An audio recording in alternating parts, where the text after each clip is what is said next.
Hello students, आज हम start करते हैं न्यू चैप्टर एनिमल किंगडम। इस चैप्टर में हम स्टडी करेंगे क्लासिफिकेशन ऑफ एनिमल्स की। क्या होता है क्लासिफिकेशन? क्लासिफिकेशन होता है grouping of organism on the basis of their similarities and dissimilarities. जब हम ऑर्गेनिज्म को उनकी सिमिलैरिटीज और डिसिमिलैरिटीज के बेस पर ग्रुप्स में डिवाइड करते हैं, उसे हम बोलते हैं क्लासिफिकेशन। तो इस चैप्टर में हम मेनली पढ़ने वाले हैं क्लासिफिकेशन ऑफ एनिमल्स। हमको मालूम है कि जो अर्थ पर एनिमल्स हैं उनमें डाइवर्सिटी होती है। तो यहाँ पर कुछ पैरामीटर दिए हुए हैं जिन बेसिस पर इन एनिमल्स का क्लासिफिकेशन किया जाएगा। हमारा फर्स्ट पैरामीटर है हैबिटेट। हैबिटेट क्या होता है? वो एनवायरनमेंट जहाँ पर कोई भी एनिमल जो होगा वो सरवाइव कर पाएगा, उसको हम क्या बोलेंगे? हैबिटेट बोलेंगे। उस एनवायरनमेंट को जिसमें वो रह सकता है। तो हैबिटेट के बेस पर ऑर्गेनिज्म को है वो टू ग्रुप्स में डिवाइड किया गया है। फर्स्ट है एक्वेटिक एनिमल्स और सेकंड है हमारे पास में टेरेस्ट्रियल एनिमल्स। एक्वेटिक एनिमल्स वो एनिमल्स होते हैं जो कहाँ पर रह सकते हैं? वाटर में रह सकते हैं। और टेरेस्ट्रियल एनिमल्स वो एनिमल्स होते हैं जो कहाँ पर रह सकते हैं? लैंड पर रह सकते हैं। तो यहाँ पर हम देखेंगे कि वाटर में जो एनिमल्स रह रहे हैं, एक्वेटिक एनिमल्स जो हैं, वो वाटर बॉडीज में किस लेवल पर रह रहे हैं। तो यहाँ पर इसको फिर से क्लासिफाई किया गया है 3 ग्रुप्स में। फर्स्ट हम देखेंगे जू प्लैंक्टन। जू प्लैंक्टन में क्या होता है कि ऐसे एनिमल्स आते हैं जो सरफेस पर फ्लोटिंग करते हैं या फ्री फ्लोटिंग एनिमल्स होते हैं। इसका एग्जाम्पल जो है वो डुफनिया है। सेकेंड टाइप के जो एक्वेटिक एनिमल्स हैं वो होते हैं नेक्टर्स। नेक्टर्स वो एनिमल्स होते हैं या उन एनिमल्स को कहा जाता है जो वाटर बॉडी से मिडिल लेवल पर रहते हैं। जैसे फिशेस होती हैं, ना तो बिल्कुल बॉटम पर रहती है ना ही ऊपर की सरफेस पर फ्लोटिंग करती हैं। तो ऐसे एनिमल को हम बोलते हैं नेक्टर्स, जो कहाँ पर रह रहे हैं? वाटर बॉडी के मिडिल पार्ट में रह रहे हैं। इसलिए हम एग्जाम्पल देखेंगे क्या है, फिशेस है। और थर्ड टाइप के जो एनिमल्स होते हैं वो होते हैं बेंथिक एनिमल्स। बेंथिक मतलब जो वाटर बॉडीज के बॉटम में रहते हैं उनको हम बोलते हैं बेंथिक। जैसे स्टारफिश जो है वो इसका एग्जांपल है। स्टारफिश हमेशा कहाँ पर रहती है? वाटर बॉडीज जो रहती हैं उनके बॉटम में रहती हैं। अब हम देखेंगे टेरेस्ट्रियल एनिमल्स। टेरेस्ट्रियल एनिमल्स जो लैंड पर रह रहे हैं उसे हम बोलते हैं टेरेस्ट्रियल एनिमल्स। अब इनको भी क्लासिफाई किया गया है। फर्स्ट टाइप है फॉसोरियल। फॉसोरियल बरोइंग एनिमल्स होते हैं जो सॉइल के अंदर बरो फॉर्म करके रहते हैं। इसका एग्जांपल जो है वो अर्थवर्म है, रैबिट जो है वो इसका एग्जांपल है। नेक्स्ट जो ग्रुप है वो है cursorial animal. Cursorial animals means जो फास्ट रनिंग एनिमल्स होते हैं उनको हम बोलते हैं कर्सोरियल एनिमल्स। जैसे कि हॉर्स है कॉमन एग्जांपल, वो कौन सा एनिमल है? कर्सोरियल एनिमल है। फिर इसके बाद में हम देखते हैं स्कैंसोरियल एनिमल्स। स्कैंसोरियल एनिमल्स वो एनिमल्स होते हैं जो वॉल पर क्रॉल करते हैं। जैसे हम वॉल लिजर्ड की बात करते हैं तो वो क्या करती है? वॉल के ऊपर क्रॉल करती है। इस तरह के एनिमल्स को हम क्या बोलते हैं? स्कैंसोरियल एनिमल्स बोलते हैं।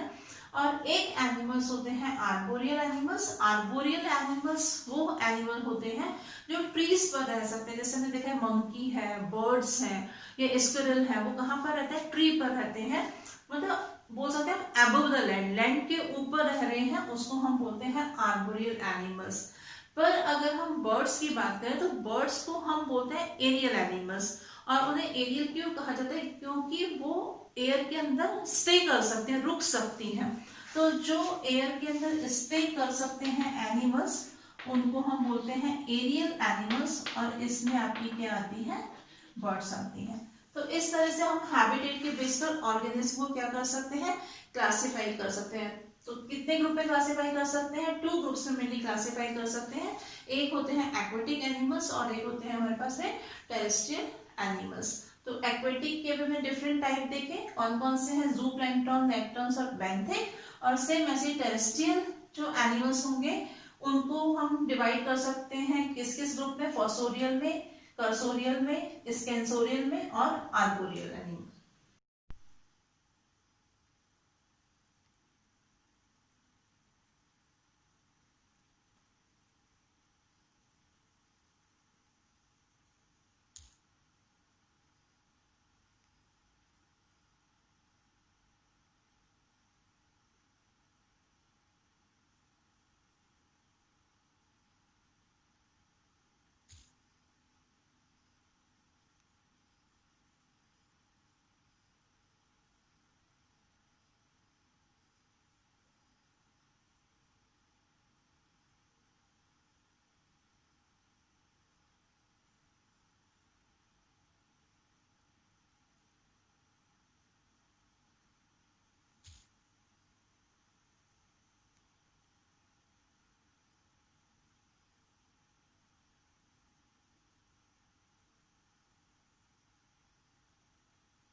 क्लासिफिकेशन का सेकंड पैरामीटर देखते हैं हम, वो है लेवल्स ऑफ ऑर्गेनाइजेशन, यानी कि जो एनिमल्स हैं उनकी बॉडी किस तरह से ऑर्गेनाइज्ड है।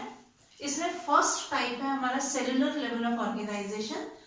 ऑर्गेनिज्म जो होते हैं वो कैसे होते हैं, मल्टी सेलुलर होते हैं। मल्टी सेलुलर मीन्स जो बहुत सारी सेल्स से मिलकर के बनते हैं, पर इन सेल्स के बीच में किसी भी तरह का कोई कोऑर्डिनेशन नहीं होता है।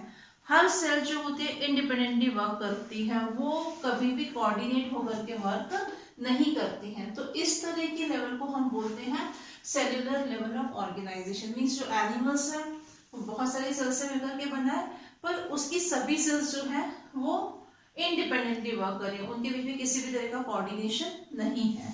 इसका एग्जाम्पल है स्पॉन्जेस। सेकेंड है हमारा tissue level of organisation. Tissue level of organisation में क्या है कि एनिमल्स तो मल्टी सेलुलर ही होंगे, पर यहाँ पर जो सेल्स होती हैं उनके बीच में कोऑर्डिनेशन होता है और वो मिलकर के फॉर्मेशन करते हैं किसका, टिश्यू का फॉर्मेशन करती हैं। और इसका एग्जाम्पल है हाइड्रा। हाइड्रा में हमें टिश्यू लेवल का ऑर्गेनाइजेशन देखने को मिलता है। और थर्ड है हमारा ऑर्गन लेवल ऑफ ऑर्गेनाइजेशन, जिसमें हम देखेंगे कि एनिमल्स जो है वो कैसे होंगे, मल्टी सेलुलर एनिमल्स ही होंगे, पर यहाँ पर जो टिश्यूज है टिश्यूज के बीच में कोऑर्डिनेशन होगा और कोऑर्डिनेशन करके वो क्या बनाएंगे, ऑर्गन सिस्टम का फॉर्मेशन करेंगे। तो ऑर्गन सिस्टम का फॉर्मेशन होगा मतलब हर ऑर्गन सिस्टम जो है वो अपना अपना काम करेगा। डाइजेस्टिव सिस्टम अपना काम करेगा, एक्सक्रीटरी सिस्टम अपना काम करेगा, सर्कुलेटरी सिस्टम अपना काम कर रहा है। तो यहाँ पर इसमें ऑर्गन लेवल ऑफ ऑर्गेनाइजेशन में क्या होगा, यहाँ पर ऑर्गन सिस्टम प्रेजेंट होगा। जैसे बहुत कॉमन एग्जांपल ह्यूमन बीइंग की हम बात करते हैं, उसमें डिफरेंट डिफरेंट टाइप के सिस्टम्स प्रेजेंट रहते हैं। तो कितने टाइप का लेवल ऑफ ऑर्गेनाइजेशन होता है, फर्स्ट है हमारे पास में cellular level of organisation. Cell है, कोई कोऑर्डिनेशन नहीं है। Tissue level of organisation, coordination है, सेल में फॉर्मेशन हो रहा है टिश्यू का। और ऑर्गन लेवल ऑफ ऑर्गेनाइजेशन, जिसमें टिश्यूज में कोऑर्डिनेशन हो रहा है और फॉर्मेशन हो रहा है किसका, ऑर्गन सिस्टम का। ये ऑर्गेनाइजेशन हमें मिलता है स्पॉन्जेस में। इस तरह का ऑर्गेनाइजेशन हम देख सकते हैं हाइड्रा में, और इस तरह का ऑर्गेनाइजेशन हम देख सकते हैं ह्यूमन बीइंग के अंदर। नेक्स्ट पैरामीटर है क्लासिफिकेशन का सिमेट्री। क्या होती है सिमेट्री, कि जो बॉडी की एक्सिस होती है, सेंट्रल एक्सिस जो है, इस पर ऑर्गन्स जो किस तरह से अरेंज्ड है उसको हम बोलते हैं सिमेट्री। सिमेट्री के बेस पर ऑर्गेनिज्म को 3 ग्रुप्स में क्लासिफाई किया जाता है।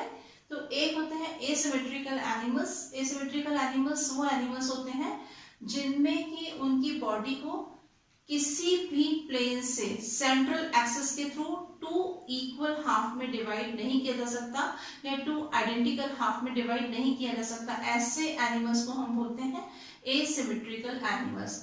तो any plane that passes through the center does not divide them into equal halves. इसका एग्जाम्पल जो है वो है स्पॉन्जेस।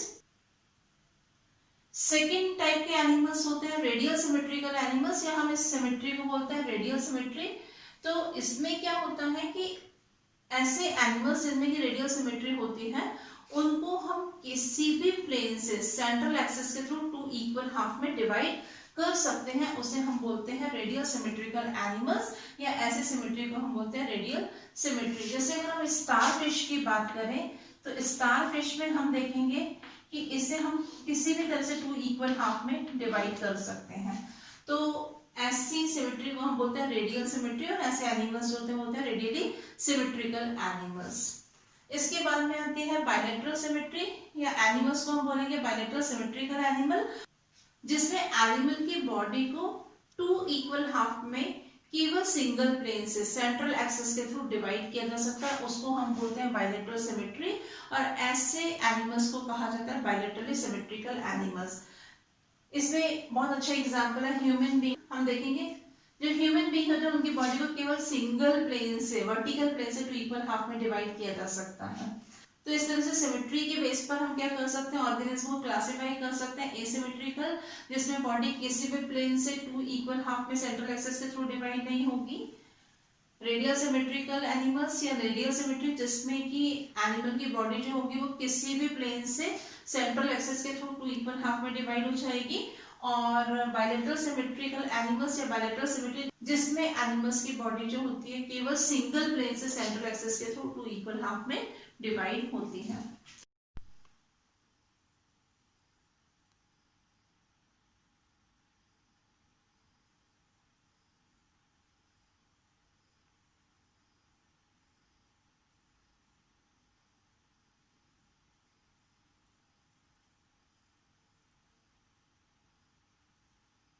नेक्स्ट पैरामीटर हम देखते हैं डिप्लोब्लास्टिक एंड ट्रिप्लोब्लास्टिक ऑर्गेनाइजेशन। क्या होता है ये डिप्लोब्लास्टिक एंड ट्रिप्लोब्लास्टिक ऑर्गेनाइजेशन? जब ऑर्गेनिज्म के अंदर एम्ब्रियो का फॉर्मेशन होता है। एम्ब्रियो का फॉर्मेशन कैसे होता है? जब रिप्रोडक्शन की प्रोसेस होती है, सेक्सुअल रिप्रोडक्शन की प्रोसेस होती है, तब उसमें जब मेल गैमेट फ्यूज होता है फीमेल गैमेट के साथ में, तो फॉर्मेशन होता है जायगोट का। जायगोट में जब डिवीजन होता है तो सेल्स का फॉर्मेशन होता है, और ये सेल्स जो होती है वो डिफरेंट डिफरेंट लेयर का फॉर्मेशन करती हैं। ये लेयर्स होती है एक्टोडर्म, मेसोडर्म और एंडोडर्म। अब यहाँ पर ये जो सेल्स अरेंज हुई हैं लेयर्स में, तो ये लेयर कितनी प्रेजेंट है, इस बेस पर इसे क्लासिफाई किया जाता है डिप्लोब्लास्टिक एंड ट्रिप्लोब्लास्टिक में। डिप्लोब्लास्टिक वो एनिमल्स होते हैं जिनमें की 2 एम्ब्रियोनिक लेयर्स प्रेजेंट होती हैं, एक होती है एक्टोडर्म और एक होती है एंडोडर्म। और ट्रिप्लोब्लास्टिक एनिमल्स वो एनिमल्स होते हैं जिनमें 3 एम्ब्रियोनिक लेयर्स प्रेजेंट होती हैं, एक्टोडर्म, मेसोडर्म और एंडोडर्म। तो इस तरह से जर्म लेयर के नंबर के बेस पर हम क्लासिफाई करते हैं एनिमल्स को डिप्लोब्लास्टिक एंड ट्रिप्लोब्लास्टिक एनिमल्स में।